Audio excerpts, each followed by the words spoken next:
مجھ کو میرے لقب کو تسلیم نہیں کیا تو مسلمان رہے گا یا نہیں؟ مگر وہ مسلمان بہن، وہ مسلمان بیٹی جو مسلمانوں کی بد کرداری اور بد عملی کی وجہ سے اور کم علمی کی وجہ سے اسلام کا دامن چھوڑ کر جا کر کفر کے دامن میں پناہ لے رہی ہے، اس کے پیروں میں اسلام کی زنجیر کس طرح ڈالی جائے یہ آپ کو آپ کے کس قائد نے بتایا؟ آپ کو یہ بولنے والے قائد مل جائیں گے کہ ارتداد کا فتنہ بہت کم ہے، آپ لوگ ہوا کھڑا کرتے ہو۔ رسول اللہ نے تو ایک شخص کے ایمان کی قیمت یہ بتائی کہ اگر ساری دنیا کی نعمت مل جائے تو ایک انسان کے ایمان کے مقابلے میں وہ کم ہے۔ جناب کہتے ہیں کہ ارتداد کا فتنہ کم ہے، آپ ہوا کھڑا کرتے ہیں۔ یعنی جسے آپ ایمان کا، اسلام کا ذمہ دار سمجھتے ہیں، اس کے نزدیک ایمان کی قیمت یہ ہے۔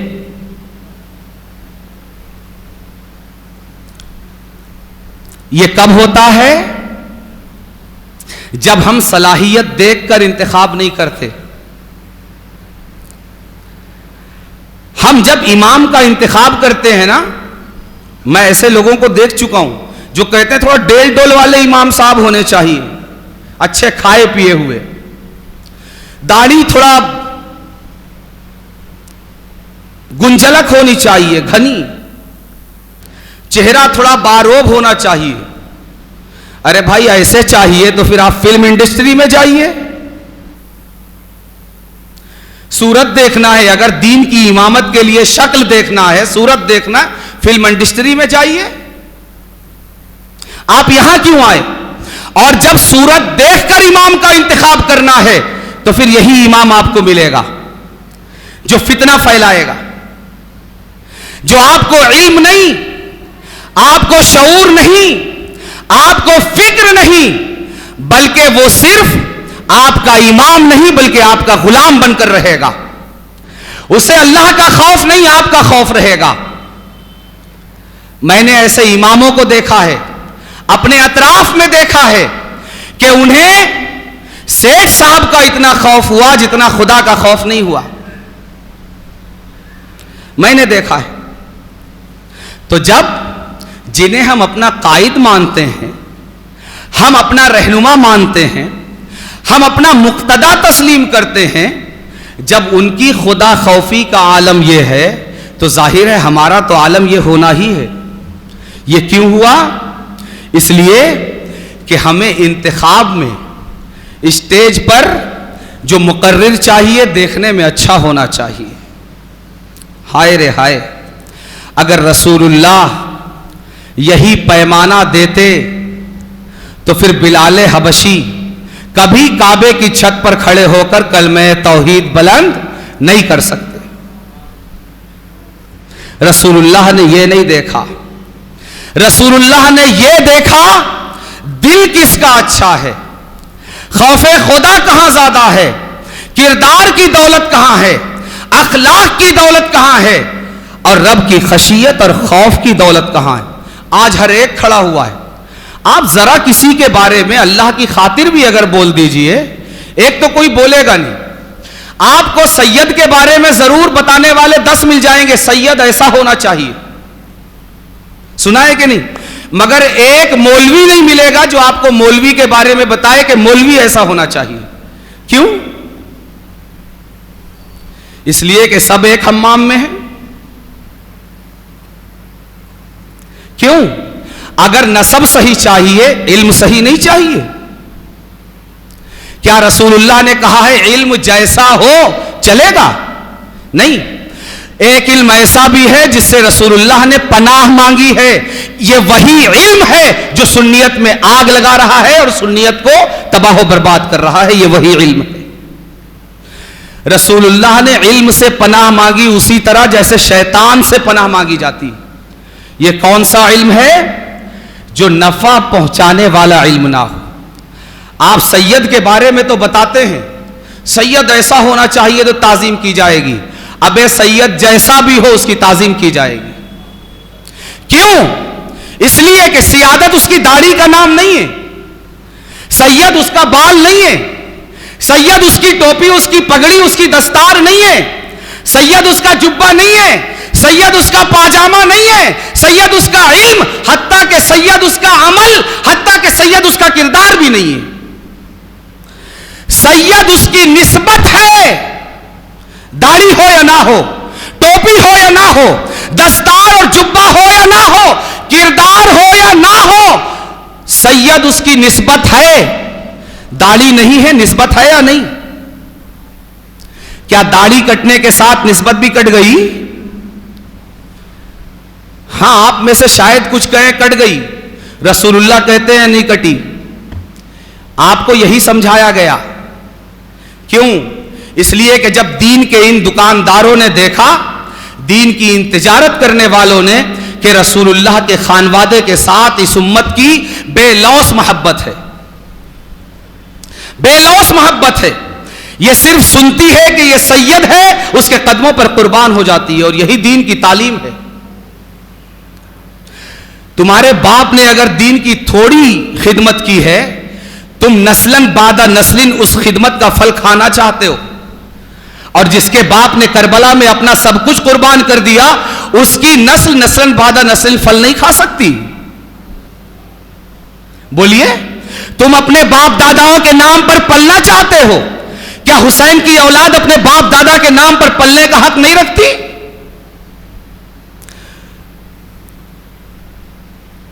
اگر داڑھی کٹ جائے نسبت نہیں کٹتی, بال کٹ جائے نسبت نہیں کٹتی. اپنے شعور, اپنے فکر اور اپنی معلومات کو درست کیجئے. سیادت نسبت کا نام ہے جو خون میں شامل ہے, خون میں. اگر پورا خون بھی سید کے بدن سے نچوڑ لو تب بھی اس کی سیادت نہیں جاتی. تم داڑھی کٹنے پر, ٹوپی اتارنے پر, جبہ و دستار کے بجائے پینٹ شرٹ پہننے پر نکتہ چینی کرتے ہو. تم اپنے علم کا حساب کب دو گے؟ تمہارے علم میں بھی صحیح اور غلط ہے یا نہیں؟ اگر علم کے بارے میں کبھی بھی کوئی گفتگو کرے نا, آپ دیکھنا سیدوں کو جتنی گالی دے دی جائے, آپ کو یوٹیوب پر اس کے جواب میں کوئی گالی بکنے والا نظر نہیں آئے گا. لیکن کسی ایک مولوی کو اگر سچی بات بھی کہہ دی جائے تو گالی گلوچ کرنے کے لیے 100 یوٹیوبرز بڑی بڑی داڑیاں لے کر یوٹیوب کے اسکرین پر آپ کو پھدکتے ہوئے نظر آنے لگیں گے. کیوں؟ اس لیے اگر دین سے تعلق ہوتا, دین کی خاطر, تو جب رسول اللہ کی اولاد کے خلاف بولا جائے تب تمہاری حس کو زیادہ پھڑکنا چاہیے. اس وقت نہیں پھڑکتی. کب پھڑکتی ہے؟ جب کسی مولوی کو بولا جائے. کیوں؟ تمہارے بزنس پر آنچ آتی, تو کہا تمہاری دکانداری پر چوٹ لگتی ہے. کیوں؟ تم اپنے علم کا حساب کب دو گے؟ تم جو بھی کرو تمہاری تعظیم کی جائے. یاد رکھو, سید وہ ہے, سید وہ ہے جس کی تعظیم ہر حال میں کی جائے گی, اور عالم وہ ہے جس کا علم نفع بخش ہو تو تعظیم کی جائے گی, نفع بخش نہ ہو تو تعظیم نہیں کی جائے گی.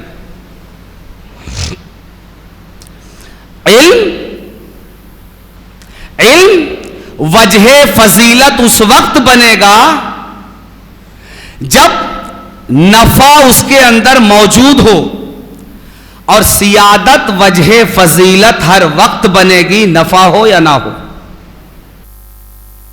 اس فرق کو ذہن میں رکھنے کی ضرورت ہے.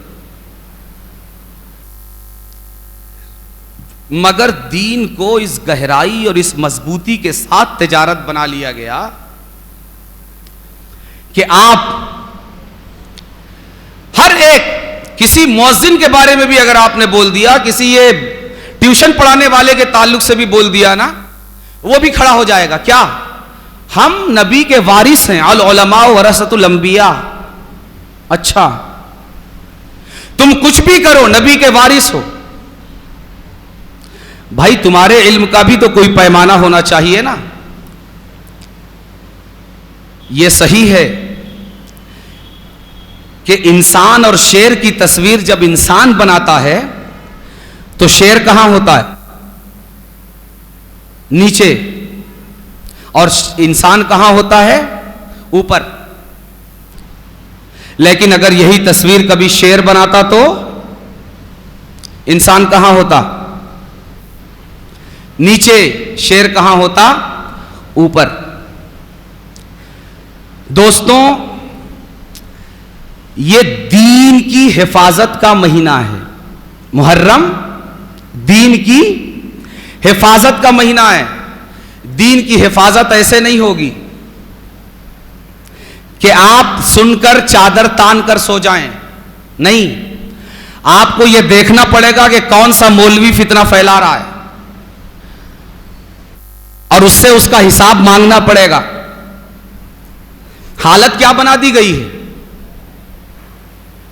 سلسلوں کے جھگڑوں میں سنیت کو اس طرح برباد کر دیا گیا ہے، اللہ کے گھر کا بٹوارا کر دیا گیا ہے. اور اس طرح بٹوارا کر دیا گیا ہے کہ سلسلوں نے مسجدیں تک بانٹ لی. سلسلوں نے مسجدیں تک بانٹ لی ہیں کہ کس مسجد میں کس سلسلے کا امام رہے گا، کس مسجد میں کس سلسلے کا مؤذن رہے گا، کس مسجد میں کس سلسلے کی باڈی رہے گی. اجی یہاں تک ہو گیا کہ اگر چندہ لینا ہے تو ہمارے حضرت سے سنگ بنیاد رکھوائیے. پتا ہے آپ کو؟ پتا ہے؟ دین کے نام پر اس قوم کو صرف یہی ملا ہے، صرف یہی ملا ہے. اور یہ ایک خاص طبقہ ہے، ایک فرقہ کہتا ہوں میں اسے، فرقہ ہے جو قوم میں فرقت پیدا کر رہا ہے. اسے اس کے علاوہ کوئی اور نہیں چلتا. حتیٰ کہ اگر کوئی دوسرے سلسلے کا مؤذن ہو وہ بھی نہیں چلتا. دوسرے سلسلے والوں کا سینہ دیکھیے، خود مسجد غریب نواز دیکھیے آپ. یہاں امام اس سلسلے کا نہیں ہے جس سلسلے کا یہاں کا متولی. آپ دیکھ رہے ہیں یہاں کا متولی اشرفی ہے، امام اشرفی نہیں ہے، مؤذن اشرفی نہیں ہے، نائب امام اشرفی نہیں ہے. یہ سینہ دیکھیے. اور یہ اصل دین ہے، اور دین کی اصل یہ تعلیم ہے، اور ان کے بڑوں کی یہ تعلیم ہے. اور بڑوں کی اگر تعلیم دیکھنا ہو تو چھوٹوں میں نظر آتی ہے. آپ دیکھیے، شاید کچھ کہیں میں فتنہ پھیلا رہا ہوں. فتنہ نہیں، فتنے کو ختم کرنے کی بات کر رہا ہوں. چوٹ لگنا غلط ہے، چوٹ پر انفیکشن نہ ہو اس لیے انجیکشن لگانا غلط نہیں ہے. آپ آنکھ کھولیے، آپ کے قائدین آنکھ کھولنے والے نہیں ہیں کیا؟ چندہ وصولتے وقت بھی مسجد کے ذمہ داروں نے، اس سلسلے سے تعلق رکھنے والوں نے یہ اعلان کیا تھا کہ ہم کو صرف ان کا چندہ چلے گا، ہمارے سلسلے والوں کا. چندہ کیوں وصول کرتے ہو سب سے؟ جب امام دوسرا نہیں چلتا، تم کو سلام میں نے ایسے ایسے دین کی دکانداری کرنے والے دیکھے جو سنتیں پھیلانے والی تنظیموں سے 40 50 سال سے تعلق رکھتے ہیں، مگر ان کے کردار اور اخلاقی پستی کا حال یہ ہے کہ اگر آپ دوسرے سلسلے کے ہیں تو آپ کے سلام نہیں لیتے، آپ کا جواب نہیں دیتے.